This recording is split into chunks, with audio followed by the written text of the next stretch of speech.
Worldbreaker. The legendary power maul wielded by Horus, the War Master of the Imperium, personally forged by the Emperor himself and presented during the Triumph of Olenor.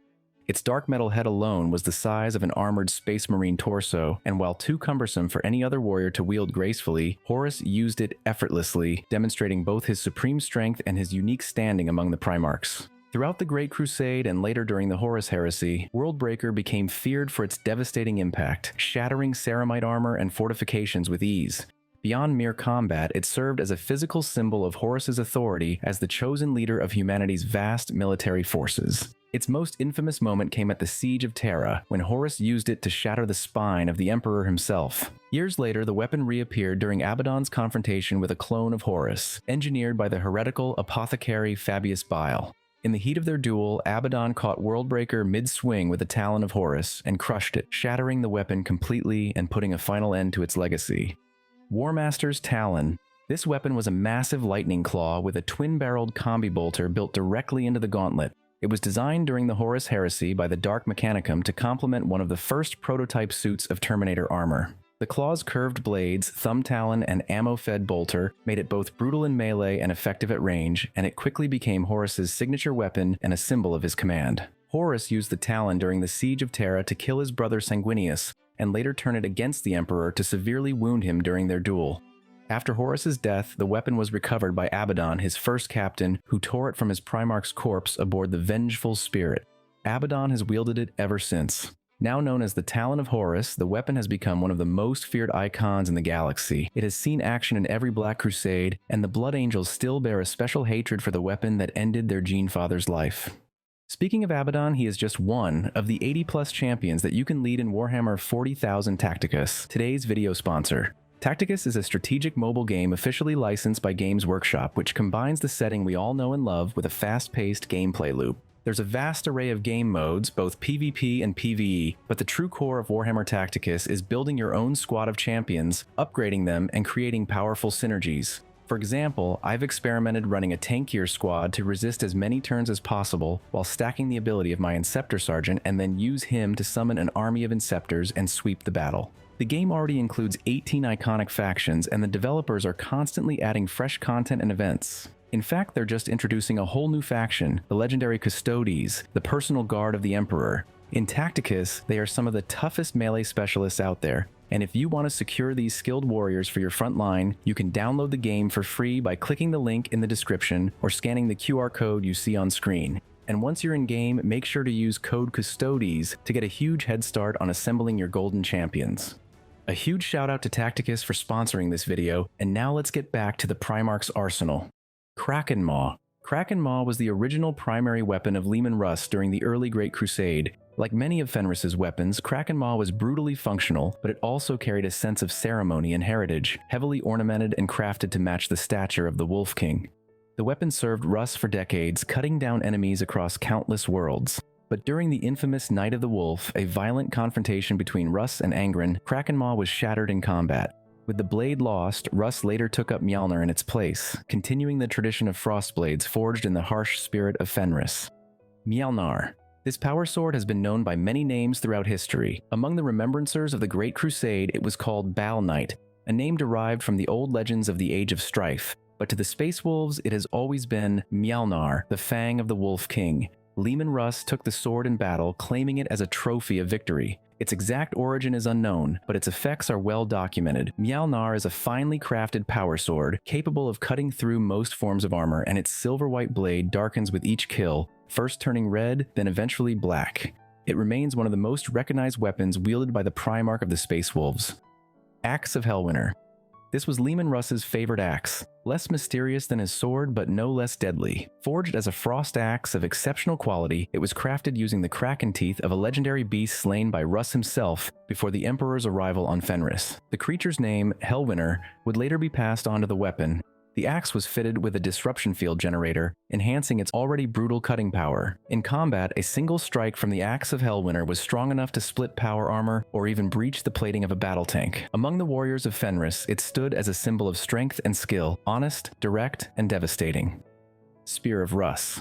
also known as Gungnir or the Dionysian Spear, this was the most powerful weapon ever wielded by Leman Russ, and one of the strongest Primarch weapons overall. Forged by the Emperor himself and gifted to Russ after the Wheel of Fire campaign, the spear contained a fragment of the Emperor's own power and could reveal hidden truths to those it struck. Russ was uneasy with it and rarely used it at first, but eventually accepted its purpose after piercing himself during a vision on Fenris. He later used the spear to wound Horus during their legendary duel, briefly breaking through the corruption that gripped the War Master. The spear passed through many hands, used by Bjorn, then by Wolf Lord Garm to injure Magnus the Red, and later thrown into the warp by Ragnar Blackmane to disrupt a Thousand Suns ritual. Though lost and recovered more than once, the Spear of Russ remains one of the most legendary and dangerous weapons tied to any Primarch. Scornspitter.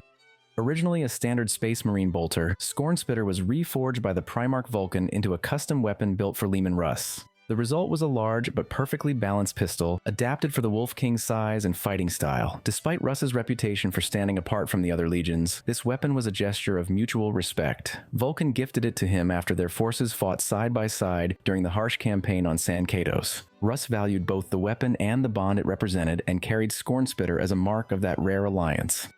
Forgebreaker, a hammer of immense size and power originally created by Fulgrim and gifted to his brother Ferrus Manus before the Horus Heresy. It was a symbol of their friendship, crafted in a forging duel where each Primarch created a weapon for the other. Ferrus made a golden sword for Fulgrim, while Fulgrim made the hammer that would become Forgebreaker.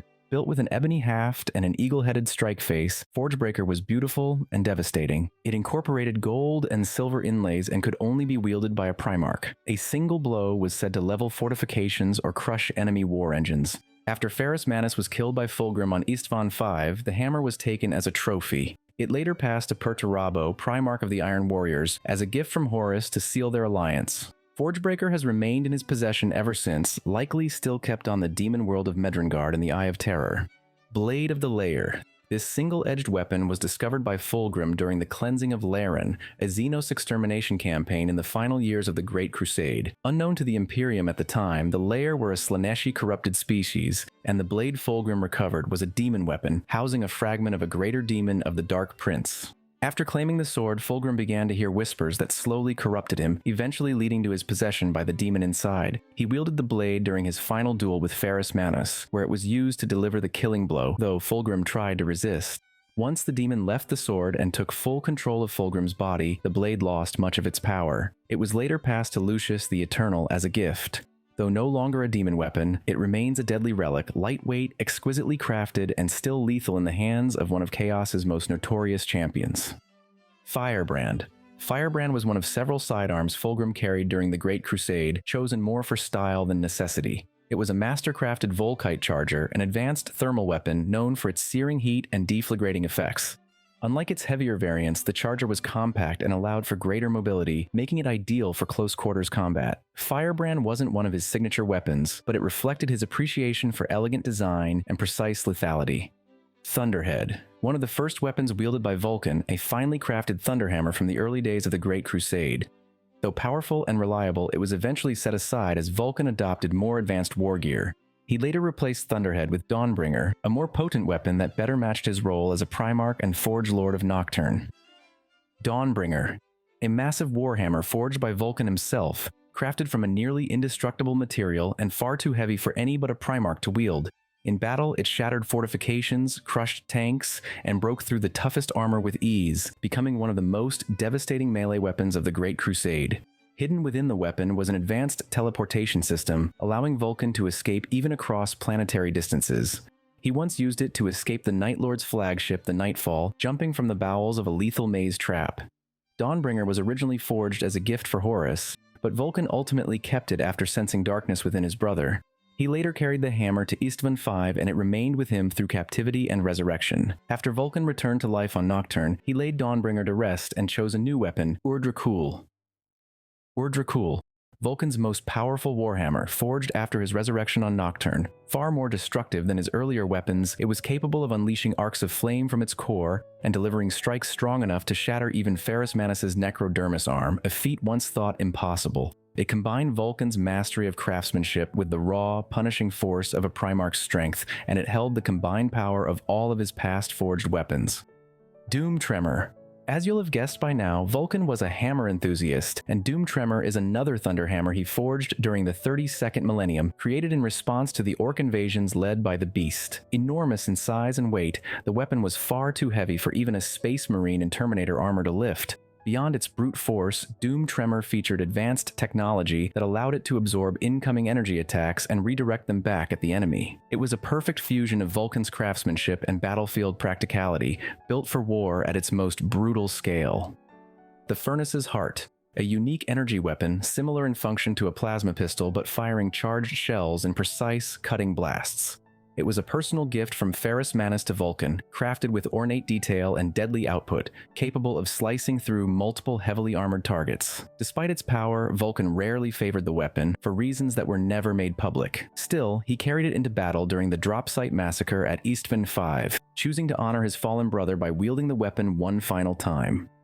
Storm's Teeth, the colossal chainsword wielded by Rogel Dorn, known for its brutal efficiency and relentless cutting power. It was one of the first gifts Dorn received as a warlord and later carried into countless battles during the Great Crusade. The sword's razored teeth could shred through metal and stone, and while Dorn had access to more advanced or powerful relics later in his career, Storm's Teeth remained his favored weapon. Its value wasn't just practical, it was a symbol of his bond with his planet and a reminder of the oaths he took long before becoming Praetorian of Terra. The Voice of Terra, a custom-crafted bolter presented to Rogel Dorn by the Custodes, marking his formal appointment as Praetorian of Terra. Built in the style of the Custodes' own arsenal, the weapon was adapted to suit Dorn's stature and strength, both in size and function. While not his primary weapon, the Voice of Terra served as a symbol of trust between the Custodes and the Imperial Fists, reflecting Dorn's role in the defense of the Imperial Palace and his duty to safeguard the heart of the Imperium. The Arbitrator. This gun was one of Guilliman's preferred sidearms during open battle, a heavily customized combi bolter engineered to exceptional tolerances. Despite its size, Guilliman wielded it with the ease of a pistol, a testament to both his strength and the weapon's fine balance. Its bolt shells were handcrafted by the master rights of the Ultramarines, each tipped with micro-atomic compression warheads for maximum impact. Guilliman named it the Arbitrator for the swift finality with which it resolved conflicts, reflecting his role not just as a general, but as a final authority on the battlefield. Hand of Dominion. The Hand of Dominion is Guilliman's signature weapon, a master-crafted power fist with an integrated bolter capable of crushing enemies in close combat and annihilating them at range. First wielded during the Horus Heresy and later reforged after Guilliman's resurrection, it combines brute force with tactical flexibility. The weapon reflects his character as both a warrior and a strategist. Its dual function mirrors his philosophy of adaptability and balance, able to meet any threat with the right response, whether through direct assault or precise ranged fire. Gladius Incandor. Guilliman's personal power sword, an elegant, master-crafted blade known for its precision and reliability. Designed for balance and control, it suited the Primarch's disciplined fighting style and preference for calculated, efficient strikes. While not as imposing as some of the relic weapons wielded by other Primarchs, Gladius Incandor was a symbol of Guilliman's tactical mindset, a weapon chosen not for spectacle, but for its performance. It became one of the most iconic arms of the Ultramarines, representing the Primarch's measured strength and command. The Emperor's Sword. Originally wielded by the Emperor of Mankind during the Great Crusade and Horus Heresy, the Emperor's Sword is one of the most revered relics in Imperial history. After the heresy, it was safeguarded on Mars for over 10,000 years. In the wake of the 13th Black Crusade, the blade was passed to Guilliman upon his resurrection, just before he assumed the title of Imperial Regent. The sword is permanently wreathed in flame, its master-crafted edge igniting with psychic fire that arcs through the air and cuts effortlessly through even the strongest armor. More than a weapon, the Emperor's Sword is a symbol of divine authority, linking Guilliman to his father's legacy and reinforcing his role as the Imperium's last true statesman and general. Psyfire Serpenta. A massive plasma handgun wielded by Magnus the Red, appearing in his grasp seemingly at will. Even within the Thousand Suns, there was debate over whether it was a true weapon or a psychic construct made real through sheer force of will. Regardless of its origin, the Serpenta unleashed devastating plasma blasts, amplified by Magnus's immense psychic power. It served as both a ranged weapon and a reflection of the Primarch's mastery over the immaterial.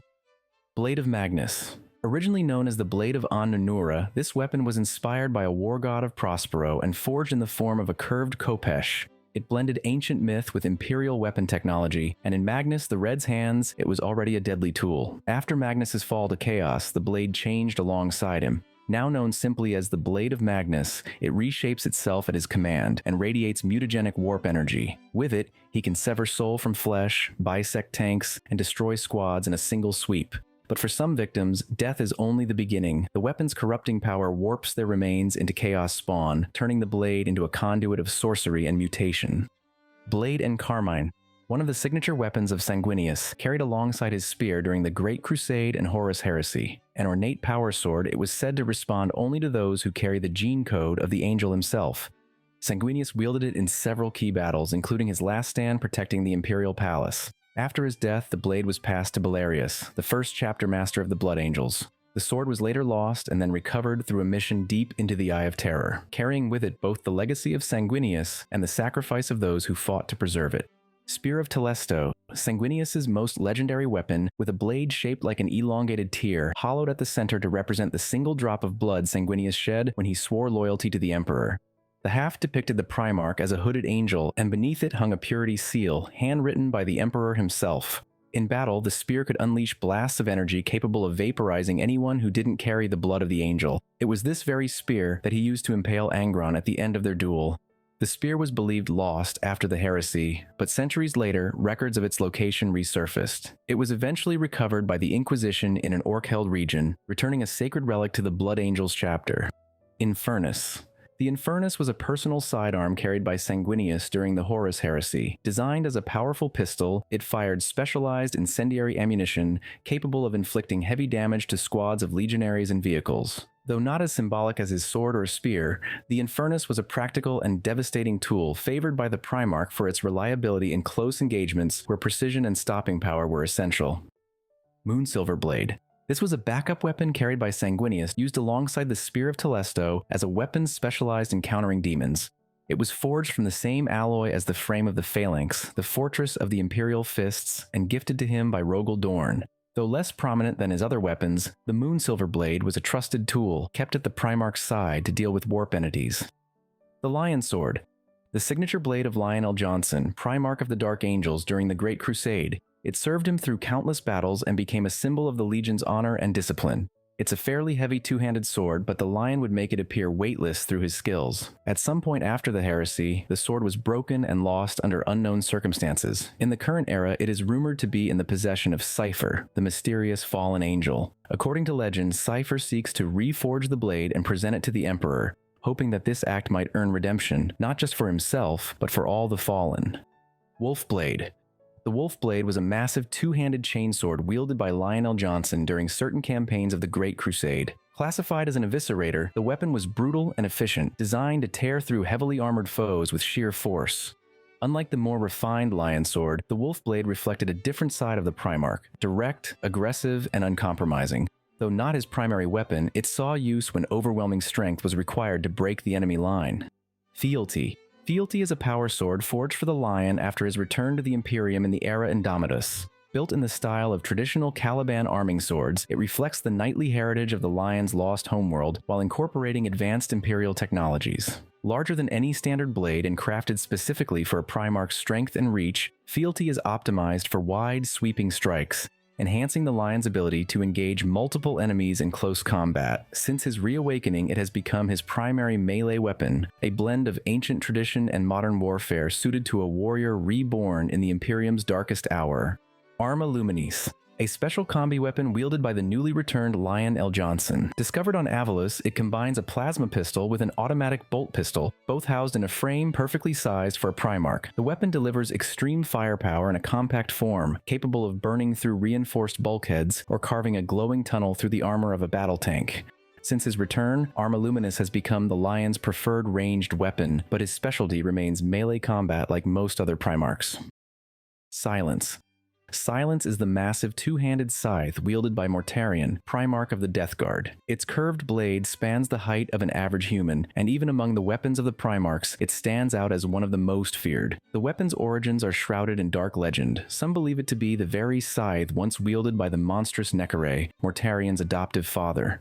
Since his fall to chaos, Silence has been transformed into a demon weapon, warped by the energies of the warp and infused with Nurgle's corruption. A demon now dwells in the weapon, and even a scratch from its edge carries a lethal, rotting curse. Each swing spreads a toxic smog that rusts metal, withers flesh, and leaves only decay in its wake. The Lantern. The Lantern is Mortarian's preferred sidearm, a drum-barreled energy blaster with brutal stopping power.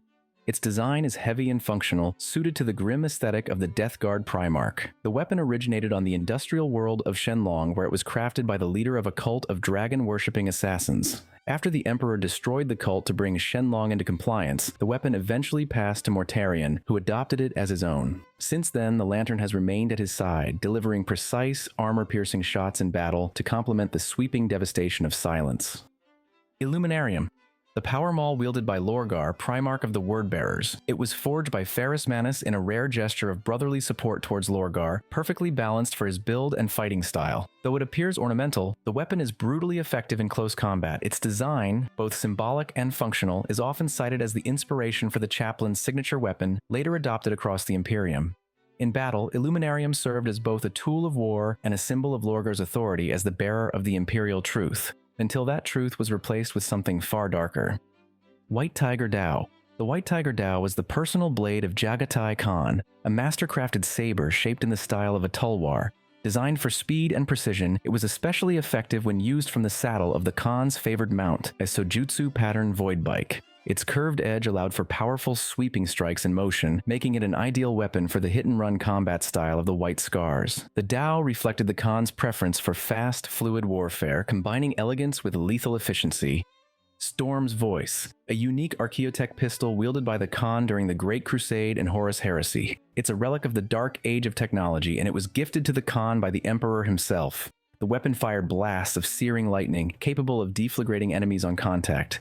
Compact, elegant, and brutally effective, Storm's Voice perfectly suited the Khan's high-speed style of warfare, delivering lethal precision without slowing him down. Out of all the Primarch's pistol, this was one of the most utilized by his wielder. Mercy and Forgiveness. The twin lightning claws favored by Conrad Kurz, forged to artificer standards and honed for brutal efficiency. Their origins remain unknown, and like many things surrounding the Nighthaunter, their true names, if they had any, were never confirmed. The Night Lords themselves gave the weapons their grim titles, a reflection of their Primarch's twisted sense of justice. These claws became Kurz's signature tools of slaughter. Designed for close-quarters execution, they were brutally effective tools of massacre, each strike fueled by speed, precision, and a deep well of rage. Widowmakers, special micro-serrated throwing blades used by Conrad Kurz, inspired by the weapons of Nostraman assassin cults. Precise and cruel, they were designed to maim rather than kill, fitting the Nighthaunter's preference for terror over efficiency. Kurtz often chose these blades over firearms, using them to disable enemies from a distance with surgical accuracy. In his hands, the Widowmakers were lethal, silent, and deeply personal. Widowmaker. With a similar name to our previous entry, Widowmaker was the original chain axe wielded by Angron, serving as the precursor to all the brutal weapons he would carry throughout his life.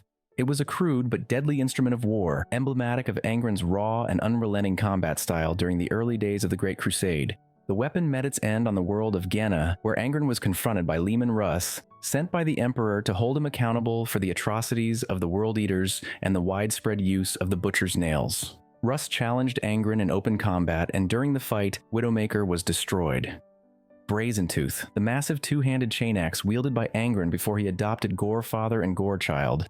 Forged from obsidian and brass with a haft wrapped in the hide of a monstrous lizard, it was as much a symbol of Angron's fury as it was a battlefield weapon. He used Brazentooth to decapitate the queen of the Scandrain Xenos and carve through greenskin forces. On one feral world, a rebellious population surrendered at the mere sight of it, proof of its reputation. Later, Angron gifted the weapon to Lorgar during the early stages of the Horus Heresy to seal their alliance. Brazentooth was eventually lost or destroyed with the Wordbearer's battleship Furious Abyss. Gorefather and Gorechild. Angron's original twin chain axes, relic weapons of incredible power, made even deadlier in the hands of a Primarch. They were feared across the galaxy for their brutality, tearing through armor, machines, and flesh with savage ease. The axes were damaged beyond use during the battle on Armatura, and Angron discarded them without hesitation. However, one of his captains, Karn, recovered Gorechild, had it repaired, and has wielded it ever since, carrying forward a legacy of carnage long after Angron's transformation into a demon Primarch. The Black Blade. Angron's personal rune sword forged by the Dark Mechanicum after his ascension to demonhood during the Shadow Crusade. Towering in size and engraved with blasphemous runes, the weapon could cleave through almost anything, its weight and warp-infused edge making it devastating in battle. Angron wielded it during the First War for Armageddon, where it was powerful enough to destroy 5 Grey Knights Terminators in a single swing, but its rampage was halted by the psychic strength of a young recruit, Hyperion, who stopped the blade mid-swing and shattered it. The Spitefurnus, a master-crafted plasma pistol carried by Angron during the Great Crusade. Designed for high destructive output, it complemented his close combat arsenal by delivering searing bursts of plasma capable of burning through heavy armor. His pistol is definitely not as iconic as his chain axes, and it serves no purpose anymore now that he has ascended to his demonic form. Spinegrinder. Spinegrinder is one of the 2 titanic weapons currently wielded by Angron, a chain axe so massive and destructive that its construction lies beyond the reach of most mortal forges. It was built over decades by the Traitor Forge world of Persiacs in an attempt to earn Angron's favor. Their offering was answered with slaughter. Upon receiving the weapon, Angron turned it on its creators, annihilating the tech priests who forged it in a storm of teeth and gore. Since then, Spinegrinder has been his primary weapon. Samni'arius, the massive demon sword wielded by Angron and carried alongside his brutal chain axe Spinegrinder. The blade is named after the demon of Slaanesh bound within it, an arrogant gladiator whose theatrics enraged the demon Primarch. In typical fashion, Angron didn't challenge the demon with sorcery or ritual. Instead, he beat it into submission using nothing more than a crude iron bar, then had the demon forcibly bound into the newly forged weapon. Now it serves as both a weapon and a prison, its demon essence fueling each strike with warp energy and hatred. Panoply of the Ravenlord. Corvus Corax wielded a distinctive array of personal weapons known collectively as the Panoply of the Ravenlord. This included a pair of artificer-crafted lightning talons capable of tearing through the heaviest armor with surgical precision, and an energized whip, symbolic of the chains he once broke as a slave and revolutionary. Used together, these weapons made Corax a terrifying force in close combat. Swift, unpredictable, and unrelenting, he struck with the speed of a shadow, his arsenal reflecting both his past and his ruthlessly efficient combat style. The Pale Spear. Also known as Saracenata, it was wielded by Alfarius, and it's one of the most enigmatic weapons from the arsenal of all Primarchs. Double-bladed and seemingly flickering out of reality, it emitted a haunting, otherworldly howl with its swings. It was believed to be an extremely ancient Necron relic, as the spear could pierce any armor and leave bloodless wounds that dissolved flesh into smoke. Symbolically, the weapon could be disassembled into many parts, reflecting the Alpha Legion's fragmented philosophy. Alfarius used it during his final battle against Rogel Dorn at the Hydra Moon Fortress, where it was briefly turned against him before his death. Though the full spear was lost, its blades later resurfaced and continue to serve as a weapon and a symbol of Alpha Legion unity. Hydra's Spite. We conclude with an exotic plasma weapon used by Alfarius, and possibly by other Alpha Legion officers posing as him. Whether it was a single weapon or multiple identical copies remains unclear, fitting the Legion's pattern of secrecy and misdirection. The weapon was a high-powered energy pistol, notable for lacking many of the faults typically found in Imperial plasma tech, such as overheating or instability. Its construction is believed to include Xenos components, adding to its mysterious origin and effectiveness in the hands of the galaxy's most elusive Primarch. Thank you for sticking until the end of the video, and I hope you liked it. I just wanted to remind you that you can download Warhammer 40,000 Tacticus for free using the link in the description, and you can get some neat in-game rewards by using code CUSTODIS. Thank you again to Tacticus for sponsoring this video.